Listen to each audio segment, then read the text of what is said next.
Welcome to the Rise and Wander podcast, where we'll explore adventure, spirituality, and empowerment through the outdoors and beyond. Join me, Carla Amador, as we focus on topics around the mental, physical, spiritual, and emotional benefits derived through the outdoors. You'll also hear inspiring stories, get educated, and more. Let's get started. This season's podcast is sponsored by Oboz Footwear, based out of Bozeman, Montana. I proudly wear my Oboz footwear for hiking, traveling, and more. They have many styles and options to choose from for all your winter and hiking needs. Looking for hiking boots, recovery shoes, or fast and light hikers? Look no further and check them out at obozfootwear.com. Join me for a year of hiking in 2025 with the 52 Hike Challenge. Commit to your personal journey outdoors alongside a supportive community and make 2025 your year of hiking. Take your family, friends, furry pets on an adventure they'll always cherish. Plus, you'll gain the physical, mental, spiritual, and emotional benefits derived through nature and hiking. Learn more and sign up at www.52hikechallenge.com. And see you on the trails. Welcome to Rise and Wander, episode 6 of our travel series. I'm your host, Carla, and today we are talking all about safety when you're traveling. And I thought this was a really important episode because, as someone who has traveled all around the world, I always take precautions, and I want to give you the tools and the same information that I use when I'm traveling. So we'll go ahead and get started. I think one of the top things to know is when you're first traveling, there are places that have concerns when it comes to common small things that might happen. So I'll give you a couple of examples. Italy has been known to have pickpockets or pickpocketing issues. While that shouldn't stop you from traveling, it's just good to be aware so you know what steps to take and what precautions you should take in order to be safe and to ensure you don't have that happen to you. Another example is in India, scams are common. So you want to also be aware of what those might be so that you have the tools and resources when you're traveling to these countries. So I just wanted to start off with that as an example and not dissuade you from traveling, but actually giving you the information so you are empowered and that you feel confident and comfortable going to any country that is calling for you. Some of the ways that you can get started in looking at information for where you're going is just doing a search online, safety concerns for, and then that will populate. I've never really had a hard time with that. It's just a good idea to be aware of what things to look out for. As you're doing your research, I'm going to give you a ton of tips for things to help you as you're thinking about your trip and how to be safe. So one of the first things you can do is just do basic research on the country and look into any laws they might have. There are some countries, for example, where you cannot consume alcohol, and doing so could cause arrests, penalties, all of that. So knowing that ahead of time will save you a lot of hassle and pain. Definitely looking into transport, what to look into for that. If you're thinking about renting a vehicle or you're taking public transport, do your due diligence, because there are some places where they may recommend that you hire a car service, or maybe you hire a driver. Some countries may not be as safe to drive in and might be a little bit chaotic. I've driven in a lot of countries now, and yeah, there are times where it is a little scary, but I usually will check in with myself and then decide if it's a risk I want or need to take. So that's really important. Of course, when it comes to traveling, also downloading maps beforehand on your phone. There's so many apps out there. There's one called Maps Me, and that one you can download maps ahead of time. And so when you're somewhere, if you get lost, that'll help you navigate. I'm a huge proponent of having a SIM card when you go to a country. I use an old phone and I still carry my phone. So that's how I do it. So that's an idea to have some way of communicating in case of an emergency.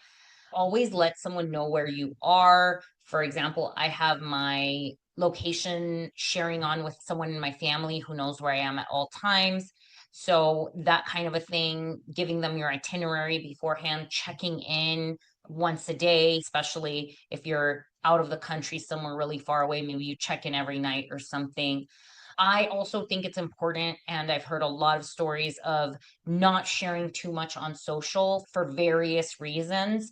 So just be mindful. There have been things that happen to people when they're sharing. I at this point usually share after the fact. Sometimes I share when I'm traveling.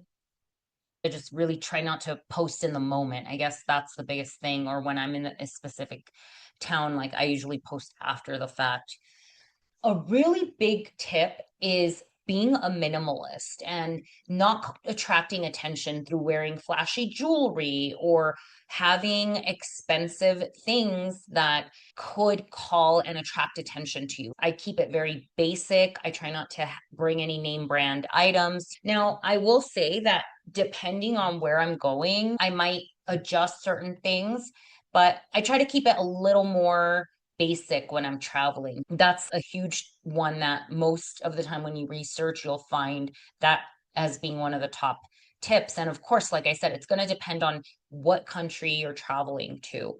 With that, if you're going to be in groups, that's great, but also be aware that when you're in crowds, that's when things like pickpocketing can happen on crowded trains, buses. So just be mindful. Some people like wearing some of those fanny packs that go underneath your clothes, and that's an option. There's other things you can do. I'm not going to get into the details of all of that.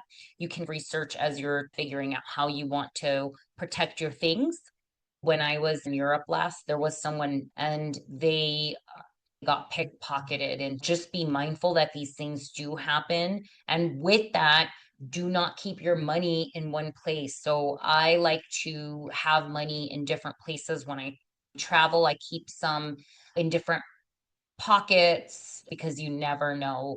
You don't want to lose all your cash. And also with that, I don't carry a lot of cash nowadays. A lot of countries take credit cards. You need to research that when you're looking into what country you're going to. Last time I traveled to a couple countries, there were a few that would prefer cash, but a lot of people take credit cards now. And so with that, your risk of losing money goes down. So I typically will use an ATM or debit card that has no fees. I always talk about the bank that I bank with, Capital One. I actually use their card and there are no transaction fees, no ATM fees.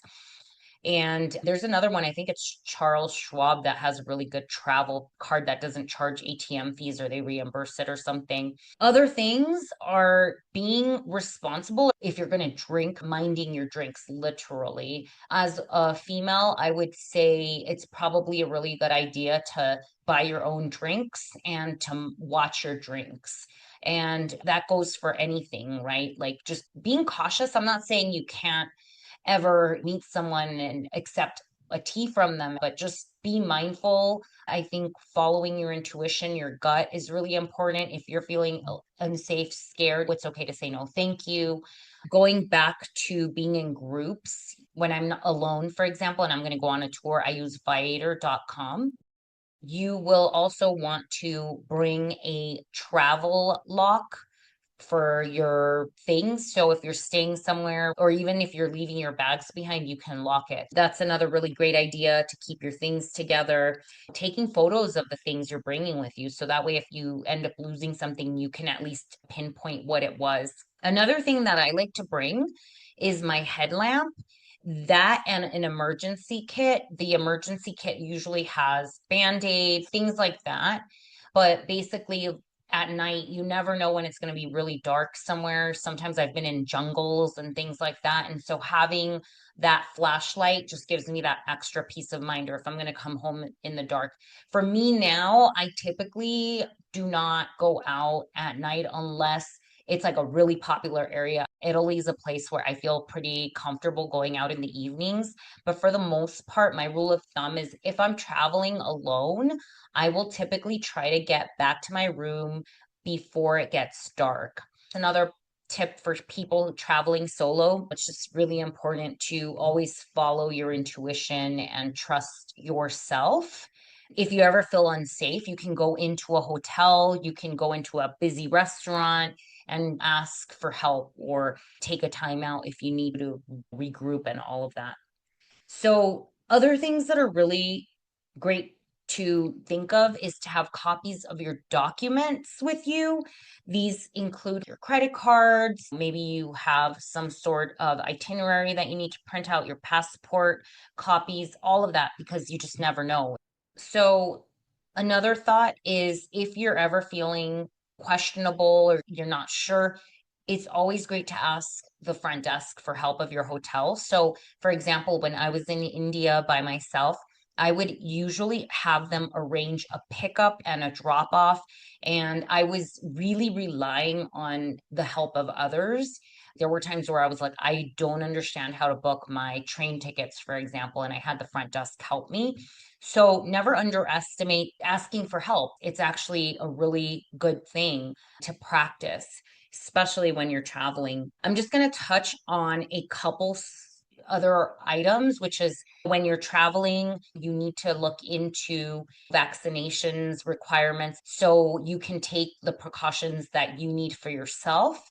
There are a lot of vaccines that are optional and some that might be mandatory. And there is a website called Passport Health USA.com, and that one has a pretty good outline of what you will need, considerations, and all of that. Staying healthy on your trip, of course, is really key. However, there are going to be times where you might have illness, and it's common sometimes. Like you might have tummy problems, or you might get a cold.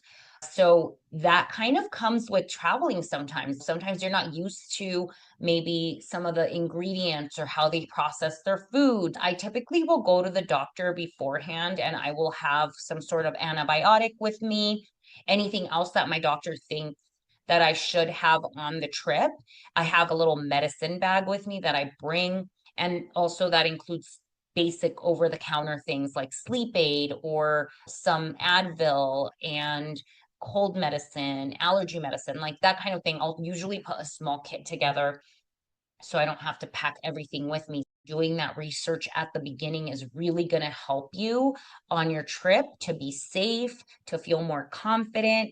The reality of it is that most likely there isn't going to be any issues when you travel, but it's just good to think ahead and to take precautions and know that for the most part, I've traveled many years now and I really haven't had too many things come up that I was really concerned about. So it's mainly doing that research is really going to set you on the right foot and is going to give you the confidence to get out there, enjoy your trip, and really feel like you've got it and that you're good, that you are going to have a great trip. I also wanted to say, of course, if you're going to be hiking and participating in any outdoor activities while you're out on your trips, to make sure to download all of those maps, to do your research as if you're home, right? Like the weather and checking on what kind of flora and fauna and preparing